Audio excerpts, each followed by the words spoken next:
있습니다. 저희는 연료 쪽이 대상이 아니고 소위 그 모노마, 그러니까 지금까지 우리 그 화학산업에서 일어났던 일들을 다시 거꾸로 리엔지니어링 한다는 의미에서 시작되는 그런 좀 다른 개념의 공정개발이라고 생각할 수 있고요. 아직은 공정까지는 많이 진행 안 됐지만 여기에 필요한 핵심 기술들 중심으로 설명을 좀 드리겠습니다. 다음 보시면 지금까지 주로 그 물리적 재활용, 머티리얼 리사이클링 이런 용어가 상당히 많이 진행됐었고, 특히 이 폴리스타이렌계, 특히 폴리스타이렌 중에서도 그 펜탄이라든가 이런 물질을 써서 발포되는 물질들은 사용하고 난 후에 웨이스트가 되더라도 우선 물류비 쪽에 상당히 문제가 큽니다. 또 인건비라든가 이런 문제의 비용을 최소화하기 위해서 현재 지자체들이 수거를 하면 바로 그 현지에서 감용을 하는 시스템으로 되어 있죠. 감용을 하면 인고트라는 어떤 큰 물질로 보관하게 되고 이것을 지자체가 입찰을 통해서 업체에다가 넘기는 그런 시스템이 되고, 업체는 인고트를 다시 슈레딩 하든지 해서 판매를 하는 거죠. 현재 저희가 이 연구 시작할 때만 해도 톤당 한 5만원 정도, 4, 5만원 정도의 웨이스트 값으로 시작을 했었습니다. 지금 한 3, 4년, 4, 5년 지나고 나니까 이제는 50만, 60만 원대로 올라갔습니다. 원료값이. 결국은 머티리얼 리사이클링을 하는 업체들이 상당히 많아지고, 그 다음에 우리 익스펜더블 폴리스타일이라든가 이런 스티로폴 웨이스트들의 한계는 아직까지 남아있고, 그러다 보니까 수요 공급의 차이 때문에 상당히 이런 문제가 반복되고 있다. 그런 차원에서 머티리얼 리사이클링의 한계를 벗어나려면 좀 더 고부가 가치를 해야 되겠다. 그래서 결국은 우리 화학산업에서 사용하고 있던 모든 기술을 다시 이쪽 기술에다 이용하는 화학적인 리사이클링을 한번 하자, 이런 의미에서 시작을 했습니다. 다음 보시면은 아마 이건 낯익은 공정기술일 것 같습니다. 결국은 원유를 도입해서 디메탈리제이션하고 납사 크래킹해서 이와 같은 공정기술을 통해서 우리 에틸렌, 프로필렌, 비타다이엔, 스타일렌 쪽 나오는 건 다 알고 계시고요. 이쪽에서 중합을 거치면서 여기에 이제 발포제, 소위 펜탄이라든가 이런 물질을 쓰면서 우리 발포 폴리스타이렌 제품들, 스티로폴이라든가 이런 제품들을 가지고 다양한 단열재라든가 포장재를 사용하고 있죠. 자, 사용 후에는 결국 이러한 웨이스트가 되고 이 물질들이 컬렉션이라든가 솔팅, 소위 분류 단계를 거쳐서 다시 폐기 되고, 지금까지 이제 매립이라든가 소각을 했지만 이제 법적으로 금지를 하게 되고요. 자, 그런 차원에서 그렇다면 이걸 단순히 연료로 바꾸는 것이 아니고 이와 같은 기존의 화학산업의 공정기술을 이용한다면 다시 스타일의 모노를 바꿀 수 있지 않을까? 그러면 다시 이거는 이런 제품 만들 수 있지 않을까? 결국은 자원을 순환하겠다는 의미에서 우리가 시작한 공정기술이 되겠고요. 제가 오늘 말씀드릴 것은 이와 같은 단위 기술들에 대한 핵심 얘기를 중심으로 설명드리겠습니다. 다음. 우선은 원료 얘기가 되겠는데요. 방금 지자체에서 수거를 통해서 인고트로 보관하고 그것을 지금 판매도 하고 한다고 말씀드렸는데요. 여기 보시면 소위 어시장이라든가 또 가전제품 시장 이런 데가 상당히 많은 양의 포장재 그리고 단열재들이 나오고 있죠. 그쪽에서 나오는 인고트들이 상당히 많은 양이고 그 외에 여러 가지 그 가정이라든가 또 백화점이라든가 이런 데 상당히 많이 나오는데요. 여러분들 도로에서도 많이 보셨을 겁니다. 차량이 쭉 그 골목길을 지나가면서 뒤에 한 사람이 한 손으로 차량을 붙잡고 한 손으로는 옆에 있는 스티로폼들을 계속 그 위에다 던지는, 차량 안에다가 던지는 그런 모습을 보셨을 겁니다. 결국 그렇게 수거를 해서 인고트를 만드는 그런 과정을 거치는데 결국은 그 물류비의 부담이 현재 그 가격 상승을 부추기는 요인이 됐다. 이런 차원에서 이러한 물질들을 우선 하나의 대상으로 하자라는 게 저희 생각이고요. 또 한 가지 다음 보시면 지금 우리 뭐 매임이라든가 여러 가지 해일도 있고 태풍 바람 많이 불고 있습니다만 삼면이 바다인 우리 한국 입장에서는 도서지방의 이러한 스티로폴 쓰레기 상당히 심각하다고 합니다. 결국은 지방자치제 자체에서 이러한 것들 이게 그냥 이런 통째로 나오는 것이 아니고 부서져가지고 그냥 사람 쓰레기로 나오는 것들을 처리하기 위해서 보조금을 계속 지급하고 있거든요. 보시다시피 이게 여러분들 이장님을 통해서 여러분들이 이런 어떤 작업을 하면서 이제 인건비를 받고 그래서 이것도 그러면 대상으로 하자라고 해서 현재 제가 오늘 말씀드릴 내용은 앞에 EPS와 또 이와 같은 해안 폐부자 두 가지를 원료로 대상으로 하겠다 이런 말씀을 드리고 싶고요. 특히 한 가지 말씀드리고 싶은 것은 양식장이라든가 이 해안에 사용하고 있는 이러한 것들이 한 60m, 100m짜리 스케일이 용도에 따라 좀 다릅니다. 처음에 이걸 사용하려고 여러 가지 분석도 해보고 했지만 이게 보시다시피 그 단열재를 덕층으로 이렇게 쭉 쌓아놓은 그런 제품들이 상당히 많습니다. 그런데 이러한 단열재는 아시다시피 난연성이 상당히 문제가 되죠. 건물에 사용할 때 어떤 화재의 취약점을 줄이기 위해서 난연 물질이 사용되어 있고, 그런 물질을 가지고 이와 같은 제품을 만들고 이것이 결국은 우리 해안 그다음에 도서지방의 환경을 오염시키는 그런 요인이다. 그래서 이런 두 가지를 대상으로 했습니다. 자, 그러면 아까 말씀드린 대로 그 현장에서 나오는 스티로폴 부피가 큰 것들을 부피가 큰 상태로 물류를 하려면 뭐 5톤 트럭 해봤던데 뭐 얼마나 이동하겠습니까? 결국은 감용을 해야 되고, 감용하면 사실 감용한 후에 사용하기 위해서 다시 또 슈레딩을 해야 되고, 그러니까 감용할 때 들어간 에너지도 필요하고, 또 다시 슈레딩하기 위해서 분쇄하는 데 들어간 에너지도 필요하고, 또 인건비 필요하고. 자, 이런 걸 어떻게 하면 좀 싸게 할 수 있는 방법이 있을까 해서 우선 저희가 대상으로 한 것이 솔벤트에 용해시켜서 우리 많은 양을 좀 처리할 수 있는 용해 기술을 한번 찾아보자. 그 다음에 용매는 다시 리사이클하고 회수하고 이 시럽 상태의 그 PS 함유 물질을 원료로 바로 쓰면 어떨까? 상당히 빠른 방법이 되지 않을까? 또 하나는 이거 사실 참여기업이 이제 요구하는 거지만 시럽을 사용하는 경우도 있지만 시럽으로부터 다시 칩을 만드는 겁니다. 소위 펠렛을 만들어서 소위 아까 머티리얼 리사이클링의 원료를 공급하자. 이 두 가지 목적으로 이제 이런 방법을 좀 제시했고요. 다음.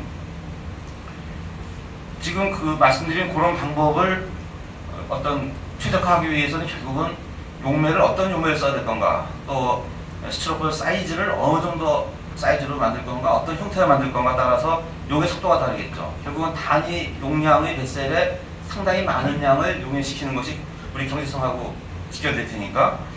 그 다음에 또 하나가 이제 해안에서 나오는 것들은 뭐 굴껍질서부터 밧줄서부터 여기에 뻘이라든가 뭐 여러 가지 물질들이 전부 들어가기 때문에 이런 어떤 임퓨리티들을 어떻게 분리할 건가.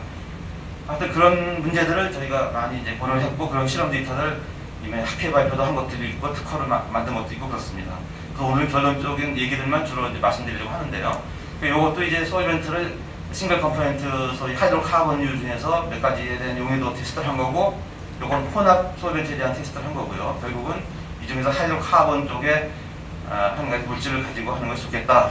그래서 용매에 대한 결정을 한 겁니다. 다음. 요게 이제 실제로 과연 이러한 컨셉이 실험적으로 가능한지를 보기 위해서 저희가 이제 1톤 규모의 이런 용해조라든가 에버포레이션이라든가 뭐 간단한 어떤 소위 웨이스트를 처리하기 위한 기술이기 때문에 상당히 뭐 어드밴스된 기술은 필요하지만 인베스트는 최소화되어야 되겠다, 이런 차원에서 상당히 좀 심플하게 만들어 보려고 애를 썼던 과정이고, 요건 이제 저희가 연구했던 과정입니다. 요것을 현재는 파송에 있는 참여기업 사이트에 옮겨서 거기서 이제 여러 가지 테스트하고 있는 그런 장면입니다. 다음.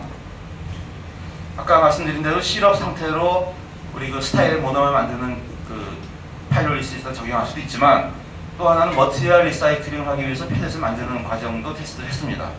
보시다시피 그 아까 말씀드린 대로 용융을 하고 거기서 시럽으로 만드는 상태에서 소위 고농도 스너리 상태에서 이와 같은 칩을 뽑는 과정입니다. 그래서 익스트루전을 거쳐서 이와 같은 그 칩을 뽑을 때 여러 가지 모타의 그 로터 사이즈라든가 이런 거에 의해서 시간당 얻어지는 속도를 한번 측정해 본 거고요.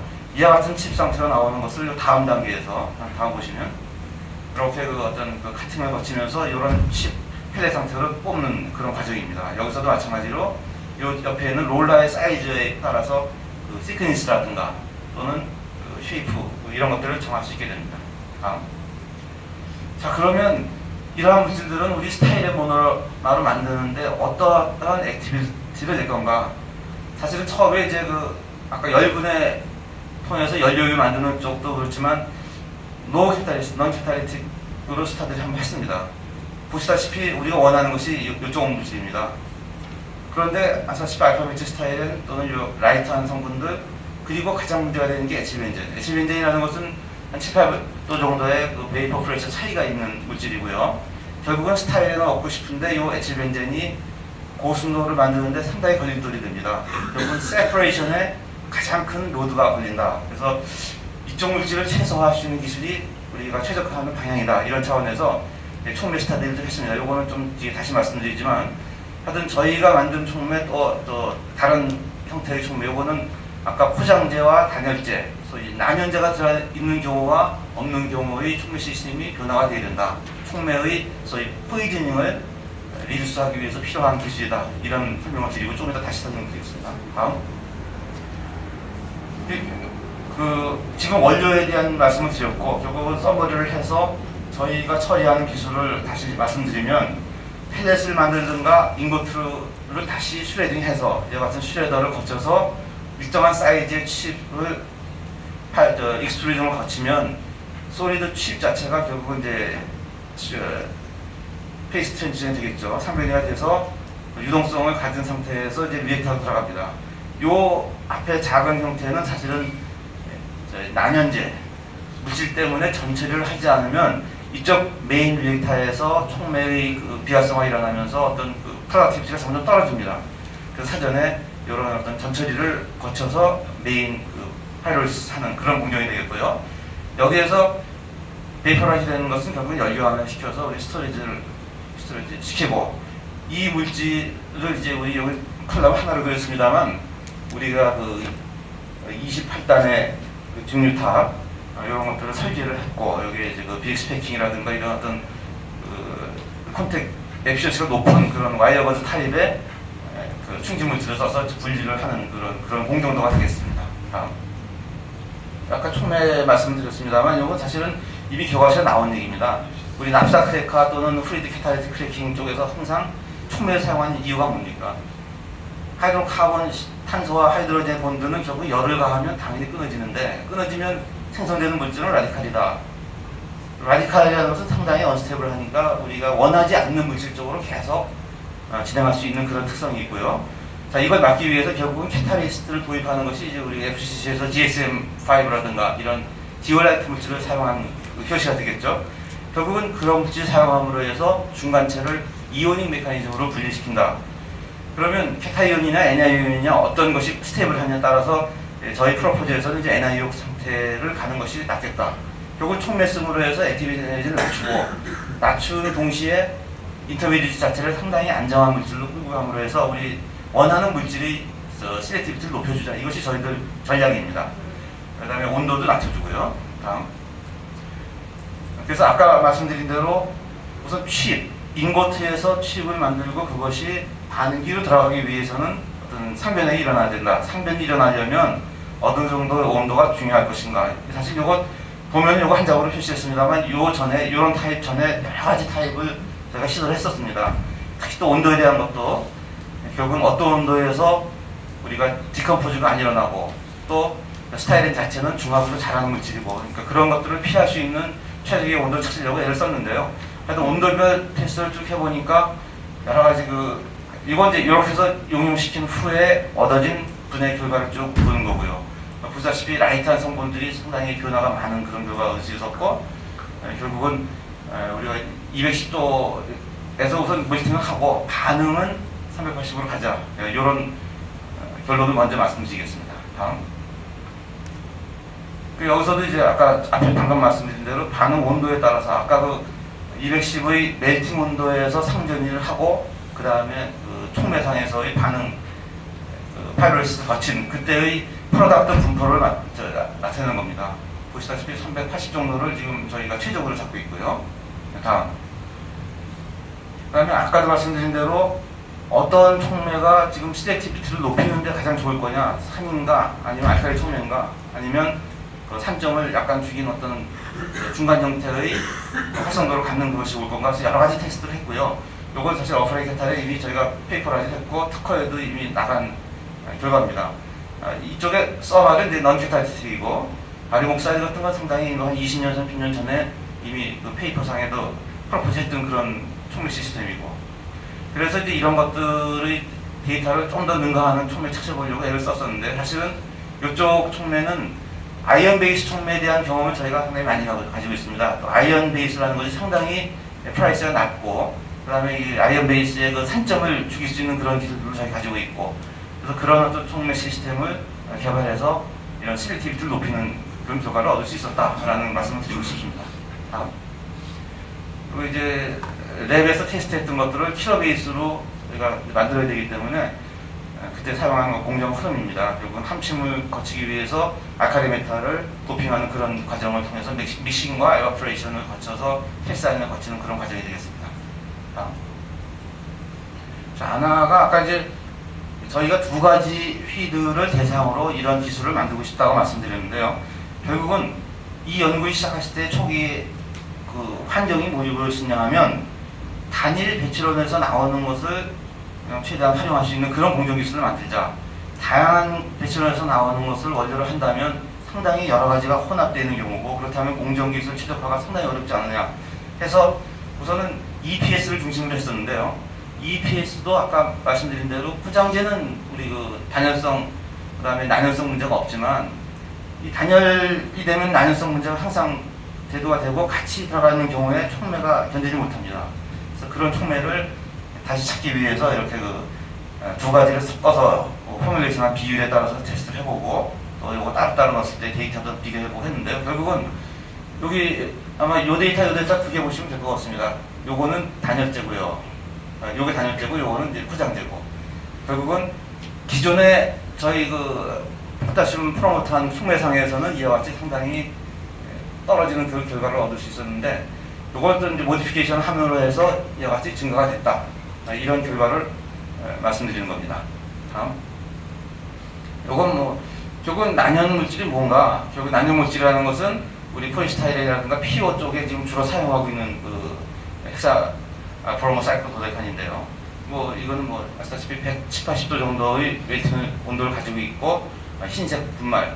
요것이 지금 저희가 사용하는 이런 소위 멜팅이라든가 또 열분해하는 이런 온도상에서는 이와 같은 물질도 변화가 되죠. 하이드로카본하고 브로믹 애시드 이런 것들로 계속 분해가 되니까 이런 것들이 촉매 사이트에 들러붙든지 해서 피드업을 시킨다.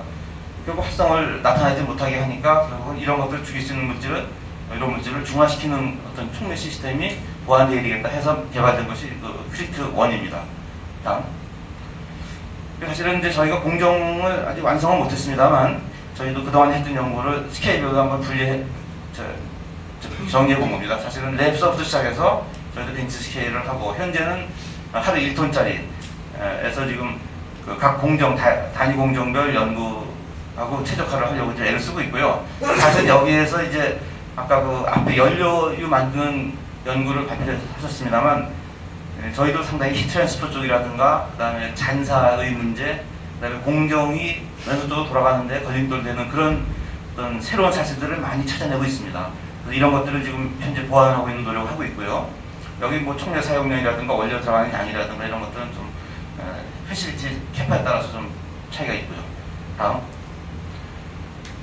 요건 저희도 한 7일 정도 우선 테스트를 해본 결과입니다. 문제는 들어가는 원료는 계속 휘딩될 수 있는데 나오는 프로덕트, 특히 이제 셀렉티비티 이것이 변화된다는 겁니다. 셀렉티비티가 왜 변화되는가가 뒤에 다시 좀 나오겠습니다만 이 결국은 다이머, 트라이머, 그 다음에 콘덴세이션에 의해서 새로운 물질이 생성되면서 우리 스타일렌이 자꾸 변화되는 거예요.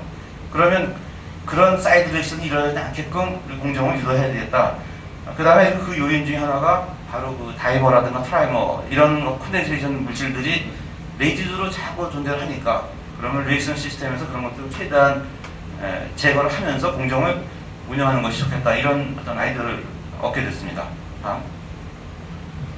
그 지금 이렇게 열분해를 하게 되면 결국은 오일을 얻게 되고요. 그 오일 중에는 아까 말씀드린 대로 스타이렌, 레시벤젠 그리고 알파벤젠 스타이렌 이런 것들이 상당히 들어있으니까 그것을 세퍼레이션하기 위해서 이런 2단의 중립탑을 설계를 했는데요. 사실은 이게 한 단으로 하려니까 한 20몇 미터가 돼요. 저희가 20몇 미터를 설치할 공간도 없고 해서 2단으로 쪼개서 지금 운전을 하고 있고 여기 보면 첫 번째 칼럼에 들어가는 휘드의 조성 그리고 탑과 바텀의 그 프로덕트 조성이고요. 여기서 얻어지는 이제 바텀 프랙션 자체를 다시 세컨 칼럼에 휘드를 넣고 여기서 우리 그 프로덕트로서 스타일렌 뭐 에시벤젠 이런 것들을 얻는 그런 조건입니다. 다음. 요것도 결국은 이제 그 잔사 아까 말씀드린 대로 스타일렌이 상당히 포리머리제이션이 잘 되는 물질이고요. 그런 물질들이 온도에 의해서 이러한 물질도 변화되는 그 과정을 가스크로로 분석하는 데이터입니다. 이렇게 여러 가지 피크를 GCMS로 분석을 해보고 그 나온 프로덕트들이 그럼 왜 생겼을까라는 것을 한번 설명하기 위해서 이와 같이 디자제레이션이라든가 사이클레이션이라든가 여러 가지 그 콘덴세이션 반응들을 한번 프로포즈 한 겁니다. 좀 이따 궁금하시면 다시 또 질문해 주시고요. 다음. 자, 그러면 만약에 그 잔사 물질이 지금 사실은 한 2~3% 정도 되는데요. 우리가 이 친환경 공정을 만드는데 또 웨이스트 처리한다고 하면서 또 새로운 잔사, 새로운 쓰레기를 또 만드는 것은 상당히 모순점이 있지 않느냐. 그렇다면 정말 그 에미션 제로, 웨이스트 제로 프로세스로 한번 가보자. 그래서 일단은 공정 경제성은 나중에 보더라도 일단은 여기서 나오는 웨이스트는 전부 우리가 쓸 수 있는 물질로 바꾸자, 이런 차원에서 스타트한 겁니다. 결국은 다시 어떤 새로운 촉매 시스템 또는 새로운 반응 시스템을 거쳐서 우리 BTX라든가 아니면 스타일N 또는 AMS 이런 것으로 바꾸는 그런 조건에 대한 얘기가 되겠는데요. 사실은 이 온도 조건하고 분해시키는 조건에 따라서 이 베이퍼라이즈 돼가지고 모lecule이 자꾸 튀어나오는 그런 문제가 소위 그 레전스 타임을 줄이는 요인이 되겠죠. 그래서 결국은 어떤 프레셔를 가진 상태에서 다시 재분해시켜가지고 이런 결과를 몇 가지 얻었다는 걸 알려드리는 겁니다. 이게 결론적으로 지금까지 쭉 실험한 결과를 보면 이 웨이스트 EPS 100 경우에 우리가 스타일에는 이와 같은 기존 공정에서 나오는 그 스타일의 모노머하고 또 레지주 쪽에서 다시 또 처리해서 나오는 거 이런 것들을 썸하면은 지금 한 70% 정도 우리가 72kg, 100kg에서 72kg 얻을 수 있는 실험 데이터가 현재까지 얻어졌다. 나머지는 이제 언컨덴서블이라든가 벤젠톨레, 네칠렌제 이런 것들의 양들이 좀 있으니까요. 이런 것들이 과연 실제 공정에서 가능할 건가 이런 것들을 앞으로 최적화하고 확인을 해야 될 숙제로 나오고 있습니다. 이거 이제 하나의 결론적인 얘기인데, 그러면 이 물질을 쓸 수 있을 건가 없을 건가 해서 사실은 이제 페인트 회사에서 이런 물질을 사용하고 있습니다. 그 업체에 저희가 그 만든 샘플을 다시 보내서 여러 가지 그 물성 테스트를 한 거고요. 거기서 상당히 이건 가격만 맞으면 쓸 수 있겠다 이런 얘기를 한번 들은 결과를 정리한 겁니다. 또 하나는 소위 EPS 스티로폴을 만드는 그 뒤에서입니다. 여기서도 마찬가지로 우리 이걸 만들 수 있더라 직접 만들어 본 겁니다. 뒤에 보시면 요게 이제 처음에 그 업체에서 만드는 스타일 모노머였었고요. 저희가 지금 말씀드린 그러한 공정에서 만들어진 그 스타일 모노머고요. 요 그레이드를 몇 가지로 좀 그분들이 만들어 주셔가지고 테스트를 한 겁니다. 그래서 하여튼 지금까지 쭉 말씀드린 대로 이와 같은 웨이스트는 이런 펠렛, 인고트 상태로 우리가 지자체가 회수하고 이것을 저희는 다시 취비라든가 그다음에 화학 공정을 거쳐서 이와 같은 오일을 만들고 이 오일을 정제해서 스타일렌 모노머를 만들고 그것이 다시 이런 EPS를 만드는데 사용되어 있는 원료다. 이렇게 해서 자원 순환을 시키는 어떤 화학 공정을 만들자는 것이 저희들이 오늘 설명드린 내용이 되겠습니다. 다음. 결론적으로 사실은 스티로폴 또는 난연제가 들어가 있는 스티로폴 그리고 해안 폐부자 뭐 이런 것들이 전부 같이 사용될 수 있는 물질이고요. 또 하나는 우리 PSP 그 일회용 도시락 그 다음에 또 요구르트통 이런 것들도 사실은 같이 실험 원료를 사용했었는데 그건 이제 그 단일 배출원에서 나오는 양이 한계가 있으니까 이제 여기서는 이제 일단 제외시켰는데요. 결국은 어떠한 물질이 들어가더라도 우리가 최적화를 한다면 이런 PS계의 모든 제품을 같이 쓸 수 있다. 물론 이제 분쇄라든가 슈레딩은 당연히 거쳐야 될 숙제고요. 그래서 현재까지 우리 그 멜팅 조건이라든가 파이로리스 조건이라든가 촉매 로딩이라든가 이런 조건들을 우리 지금 현재까지 연구한 규모에서는 우리가 최적화를 했다라는 얘기고, 그 다음에 우리 촉매 시스템에서는 이제 알칼리 프로모티드 촉매가 상당히 이펙티브한 셀렉티비티를 높이는 그런 촉매였다. 그리고 현재 오일 수율로 봐서는 90에서 95까지 그 원료에 따라서 좀 다르지만 이렇게는 우리가 보장할 수 있다 이런 결론이고요. 그 중에 스타일렌 모노만 한 70%, 아까 72kg까지 나왔습니다만 이런 것들이 저희 결론이었고, 마지막으로 연간 300톤, 그러니까 하루 1톤 정도 규모에서 이러이러한 모든 조건들이 다시 컨펌, 그다음에 확인했다 이런 얘기를 말씀드리면서 제 설명 마치겠습니다. 감사합니다.